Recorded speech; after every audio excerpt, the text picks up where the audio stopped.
Hello, I'm Chris Overton and I'm the director of Leader.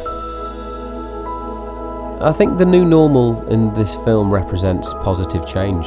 The pandemic has created so many uncomfortable scenarios around the globe, but we've also learned a lot of valuable lessons too, and I don't think we would have learned any of them if it wasn't for COVID. We've all witnessed some parts of the planet quite literally heal itself, and that's because the earth was given the chance to breathe. Nature has returned like it never has done before. Carbon emissions were lower. People have tried new things, and ultimately it's shone a light on the power of change. The new normal and the main message behind this film is to not forget the lessons we've learned. Let's continue them.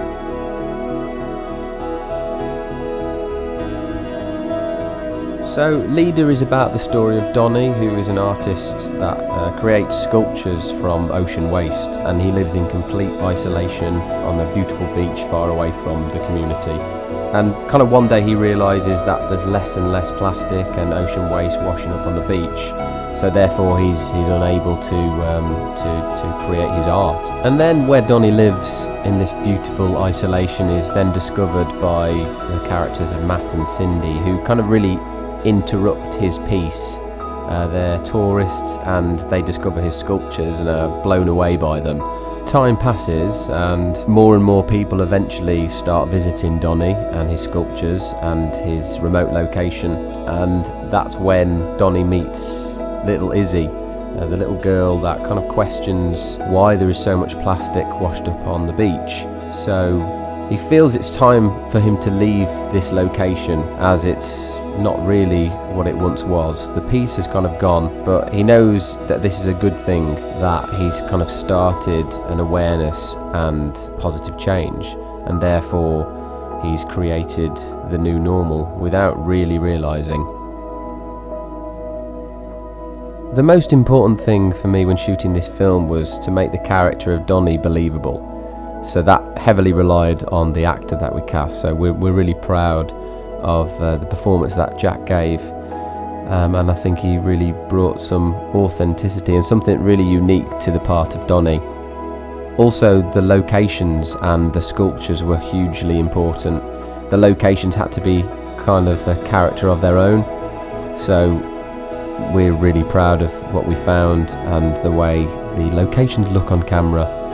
And the sculptures had to be impressive, and I think they are. Shooting our first mobile film, well, that was a challenge, but it was a really exciting one and something that I really enjoyed. There's lots of new challenges presented to you when working on a phone, but there's a lot of advantages as well. And one of the things I liked the most was how easy it was to put the camera in positions that you wouldn't normally be able to if you were shooting on a big cinema camera. So we took advantage of that. We were able to get different shots that I don't think we probably would have been able to in the time that we had. I think mobile filmmaking has made making films so much easier. I definitely am surprised by the quality that we achieved. I think for upcoming filmmakers, budget is always the number one thing that holds people back. You really can just be so creative with a phone. You don't need a lot of resources. Everybody has a phone, and you really can achieve a very high quality, and I like to think Leader is proof of that. When you're in pre-production for any film, it always comes up, what camera are we going to shoot on, and I never ever would have considered shooting on a mobile before.